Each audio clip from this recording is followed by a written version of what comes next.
ଏଠି ଗୋଟେ ବିଶ୍ୱାସ ଆଉ ଆସ୍ଥା ଉପରେ ନିର୍ଭର କରେ। ପାର୍ଟିର ଟ୍ରେଜରର ପୋଷ୍ଟ ବହୁତ ଗୁରୁତ୍ୱପୂର୍ଣ୍ଣ। ଏତେ ବିଶ୍ୱାସ ଆଉ ଆସ୍ଥା ଥିଲେ ପାର୍ଟିର ସଭାପତି ଶ୍ରୀ ନବୀନ ପଟ୍ଟନାୟକ ଏ ଦାୟିତ୍ୱ ଦିଅନ୍ତି। ମୁଁ ସେଥିପାଇଁ ଗର୍ବିତ ଯେ ମୁଁ ସେ ଆସ୍ଥା ବିଶ୍ୱାସର ମୁଁ ଆଜି ଏକରେ ପାର୍ଟି ପରିଚାଳନା ନବୀନ ବାବୁ କରୁଛନ୍ତି। ଏଠି କାହାର ପାଣ୍ଡିଆନଙ୍କୁ ଡ୍ରାଗ୍ କରିବାର କୌଣସି ଆବଶ୍ୟକତା ନାହିଁ, କାରଣ ସେ ସାଂଗଠନିକ କଥା ବୁଝୁନାହାନ୍ତି। ନବୀନ ବାବୁ ଏଣ୍ଟାଟିକ୍ ସାଂଗଠନିକ କଥା ବୁଝୁଛନ୍ତି।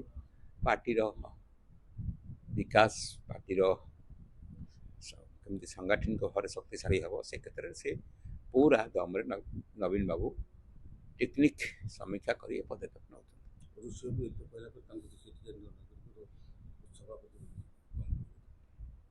ଶୁଣନ୍ତୁ, ପାର୍ଟି ଯାହା ବିଚାର କରୁଛି କେମିତି କ'ଣ କେଉଁ ଦାୟିତ୍ୱ କାହାକୁ ଦେବ ସେ କଥା ଉପରେ ନବୀନ ବାବୁଙ୍କର ପିଓରଲି ସେ କ୍ଷମତା ପାର୍ଟି ସଭାପତିଙ୍କର ଯାହାକୁ ଯେଉଁ ରେସ୍ପନ୍ସିବିଲିଟି ଦିଆଯାଉଛି ଆମେ ତାକୁ ନିଷ୍ଠାର ସହିତ ମୁଁ ଆଜି ବହୁତ ଗର୍ବିତ ଯେ ସେ ବିଶ୍ୱାସ ଆସ୍ଥାର ପରିସରରେ ମୁଁ ଅଛି।